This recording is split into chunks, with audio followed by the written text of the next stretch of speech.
Welcome back. Don't forget, we're here at ChiroThon in New Jersey with the goal of raising $75,000.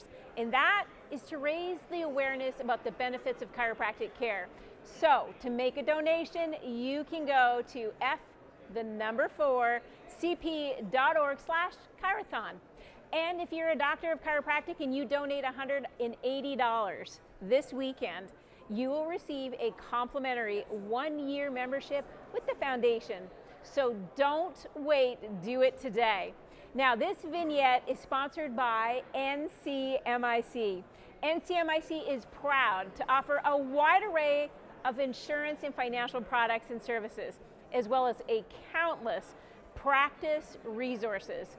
Each one is designed to help you and your practice thrive. You can also count on NCMIC and their commitment to you.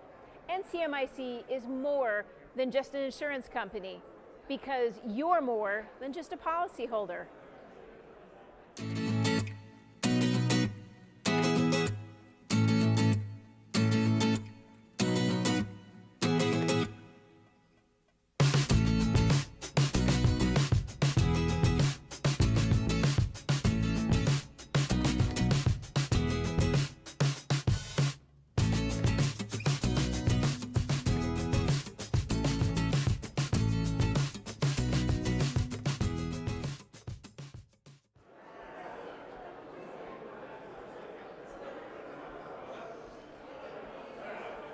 Welcome back and thank you. We are so excited to have a very special guest with us.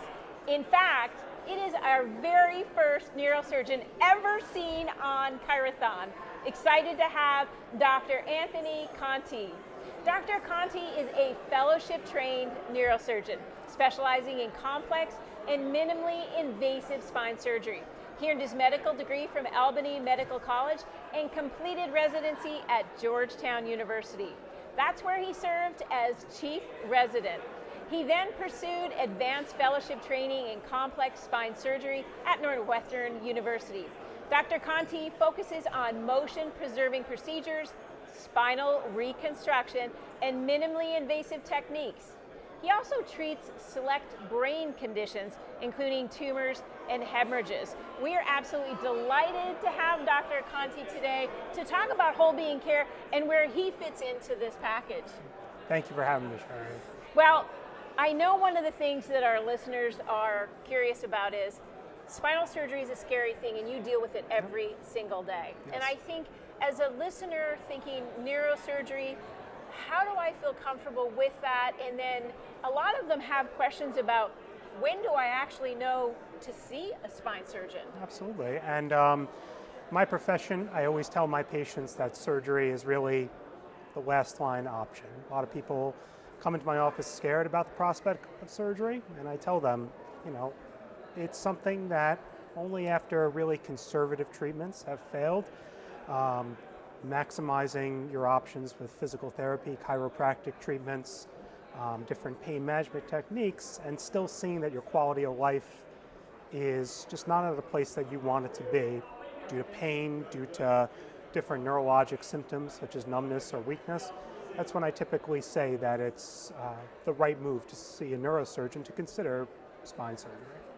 And what I understand is there is about 70% then that come in and they don't need surgery, and about 30%. Is that about accurate? That's correct. I think there's a misconception that because you're coming in to see me, that automatically means you're set to get a spine surgery. And I think there's a lot of anxiety that's placed around that, but actually the majority of patients that I see, I often serve as a guide to help them to maximize those conservative treatments, and a lot of times that involves maximizing physical therapy, seeing a chiropractor for chiropractic care, and what we're seeing is that a lot of these patients never need a spine intervention or spine surgery, which is ultimately the goal. It really is, and I know a lot of people will question, where do I start? How do I know where to go? And I think that's where you and I fit so well into this mix is, we look at the patient first and then what the diagnosis is. And I think that's key. If we're on the same page and I can talk to you very easily and say, Dr. Conti, I have this great patient. They've gone through all the therapies that we've asked them to do, but they're still suffering. And their quality of life is diminished. And as you know, that impacts everything. Like their family life, their careers. And so whole being care and being able to really generate that opportunity to optimize their quality of life. Exactly. When you see a patient and they're scared, what are some of the things that you do to kind of share with them just so they're a little more relaxed? They have to have surgery because, let's face it, they're losing as an example, their foot. Let's say they've got severe foot drop and it's a surgical case. What are some of the things that you share with that patient? So really what I tell them is that, I fully understand spine surgery is a scary prospect and everything. I think that the field of spine surgery has evolved tremendously between the techniques and the technology over the last 10, 20 years even, that we can oftentimes do a lot of these procedures very safely, minimizing complications, minimizing risk of surgery, to ultimately help restore either neurologic impairment or help improve pain to really improve their quality of life. It's a beautiful thing because when you think about a healthcare provider, you want someone who really will walk with you, take you where you are, and then move you to where you want to go. And that hopefully starts non-pharmacological, hopefully starts minimally invasive or very drug-free and conservative. But when we need someone like you, someone who will be able to walk them through. Since there's a very important term that I want you to share with our listeners and our watchers today, minimally invasive. I think it's beautiful because it really shares this is a life that you don't want to have go in and the old movies, you're just like, Can you give them a little bit about minimally invasive? Absolutely, and I think that people historically have had a misconception of spine surgery, that it involves these very large incisions that are extremely debilitating and life-altering. And what we are often able to do now is perform minimally invasive spine surgery, which typically means smaller incisions, less blood loss, less trauma to the surrounding muscle. Oftentimes I make incisions that are usually less than the size of a quarter and operate using a surgical microscope through a tube in order to decompress the nerve and stabilize the spine. Often patients go home the same day or the next day, and I find that their recovery is tremendously enhanced from these minimally invasive techniques. It's fantastic because you don't know what you don't know until you start asking someone like you in a neurosurgical spot. And I do remember my mother-in-law having had back surgery, and I also remember her saying it was nowhere near as bad as I had envisioned. And I think this is part of us being able to coordinate and collaborate with the patient so that we're communicating effectively, so that kind of relieves that patient's tension. And I'm sure you see that on a regular basis too. No, I couldn't agree more. I think that patients come in and what I tell them is that I am one part of their overall care team, and that includes talking with their other specialists, whether that be their chiropractor, whether that be their physical therapist or pain management physician, because ultimately the goal is to offer relief of pain and improvement in their quality of life, whether that means surgery or whether that means conservative care.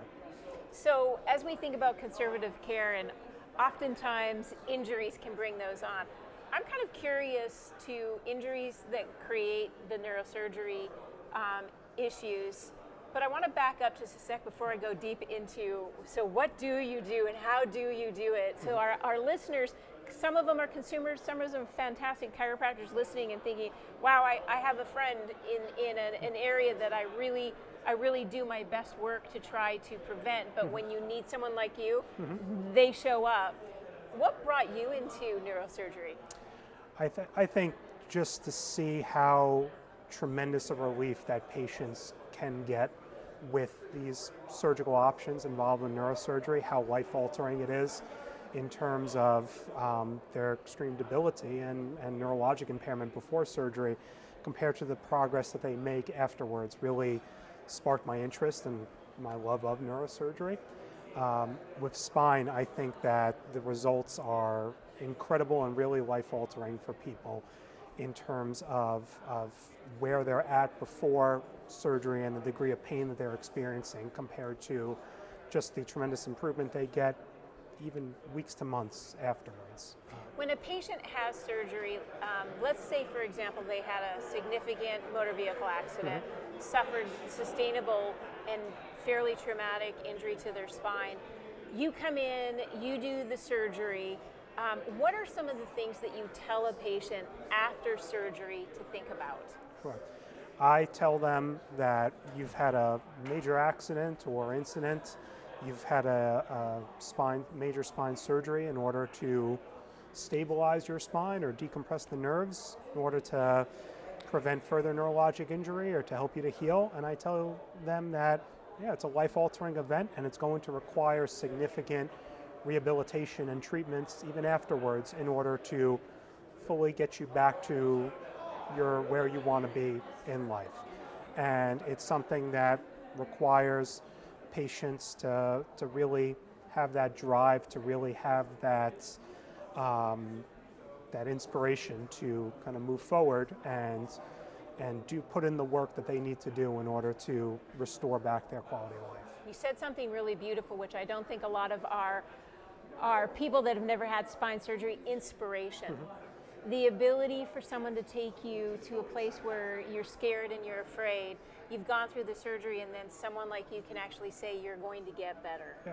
We're going to help heal you, but you've got to do the work.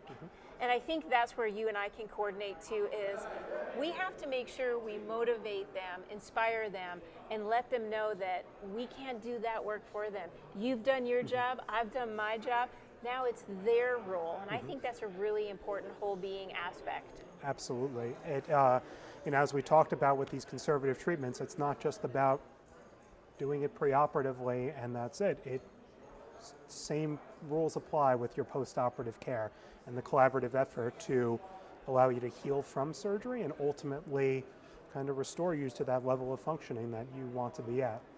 Now we could go into the hardcore portion of this, of what you see on MRI, and talking through the patient. How much of the time do you think you spend with the patient really discussing, here's your findings, or do they kind of glaze over? What's your experience? I think I spend a lot of time with patients before surgery, detailing with them their imaging findings and going over them, because really you need a patient to trust you and to understand their pathology if they're to undergo any form of spine surgery and really understand what it takes for them to recover from that spine surgery. So I spend an extensive amount of time with patients beforehand, going over every single part of their imaging and explaining to them how that imaging correlates to the symptoms that they're having.